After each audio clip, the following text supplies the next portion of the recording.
Hey there! Welcome to the CS Flatmates, where computer science meets fun. If you've ever felt like OS concepts are harder to crack than a coding interview, don't worry. I've got you covered. Today, we're diving into what is a deadlock. And trust me, by the end of this video, you'll get it without pulling an all-nighter. So let's jump right in. Let's learn. What is a deadlock? Imagine four cars stuck at a four-way intersection, each waiting for the other to move first. Nobody moves. That's a deadlock. A deadlock occurs when two or more processes are stuck waiting for each other to release resources and none of them can proceed. Real life example. Imagine two friends, Jake and Emma, who love to text each other but have a weird habit. They refuse to start a conversation until the other person replies first. Jake, I won't text Emma until she texts me first. Emma, I won't text Jake until he texts me first. Result, neither of them texts and they're stuck in an endless wait. This is exactly how a deadlock happens in computers. Each process is waiting for a resource that another process is holding, but nobody moves forward. What causes a deadlock? Deadlocks don't just happen randomly. They occur because of four specific conditions. If all of them are present at the same time, a deadlock is inevitable.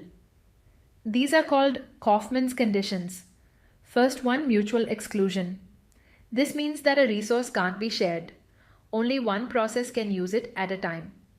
If another process wants to use the same resource, it must wait until the current process releases it. Example, a theater seat can't be shared by two people at once. Second one, hold and wait. A process holds a resource while waiting for another resource to become available. This can cause problems if all processes start holding something and waiting for more. Example, you're holding a fork and waiting for a spoon, while someone else is holding the spoon and waiting for a fork. Stalemate. Third one, no preemption. No preemption means that once a process has acquired a resource, it cannot be forcibly taken away. The process must voluntarily release it. If a process refuses to give up a resource, it can cause deadlocks. Example, you can't snatch someone's car just because you need it. Fourth one, circular wait. In this condition, processes form a cycle where each one is waiting for a resource held by the next process in line. Since every process is waiting for another in a loop, nobody can proceed, leading to a deadlock. Example, a person in a queue won't move until the person behind them moves, but the person behind also won't move. How can we prevent deadlock? To avoid deadlock, we need to break at least one of the four Kaufman's conditions.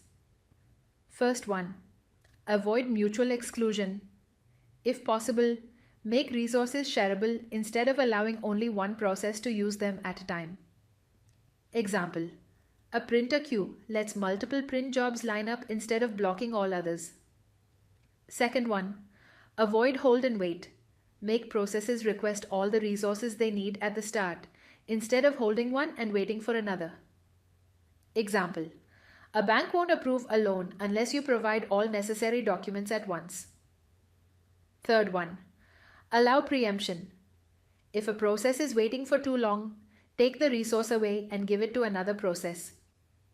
Example, if a basketball player holds the ball for too long, the referee can take it away. Fourth one, avoid circular wait. Assign resources in a fixed order so no process gets stuck in a cycle. Example, instead of random waiting, tell cars at an intersection to move in a fixed sequence. First left, then right, etc. What if deadlock already happened? If a deadlock has already occurred, we can't just sit and watch. We need to detect it and recover from it as soon as possible. Detection methods. First one, resource allocation graph. A graph-based method that represents which process is holding which resource. If there's a cycle in the graph, deadlock has occurred. If the graph has no cycles, no deadlock. Simple as that. Second one, wait for graph. A simplified version of RAG, where we only track processes waiting for resources without showing held resources. If there's a cycle in this graph, Deadlock is confirmed. This method is faster and easier to analyze than a full RAG. Recovery methods. First, one process. Termination. Kill one or more processes to break the deadlock.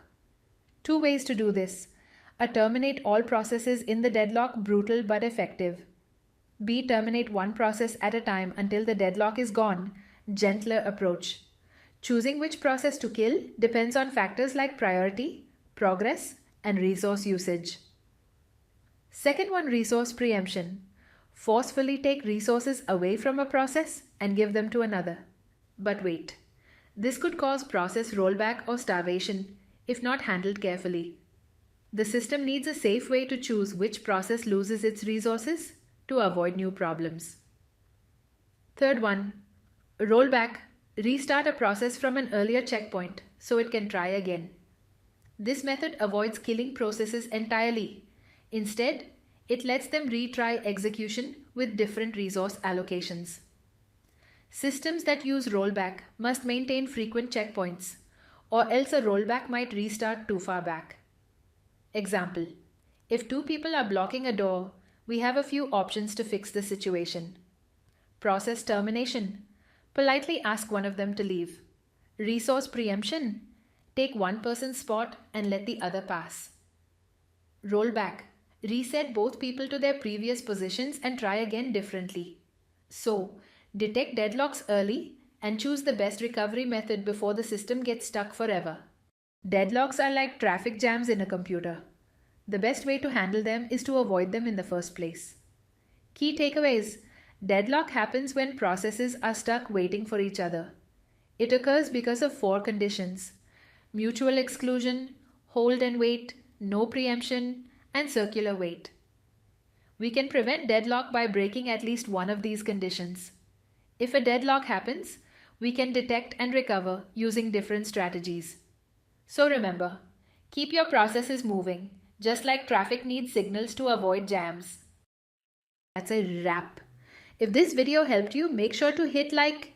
It really helps. And if you think your friends could use a little OS wisdom, go ahead and share it with them. And of course, don't forget to subscribe and hit the bell icon so you don't miss out on future videos. See you in the next one.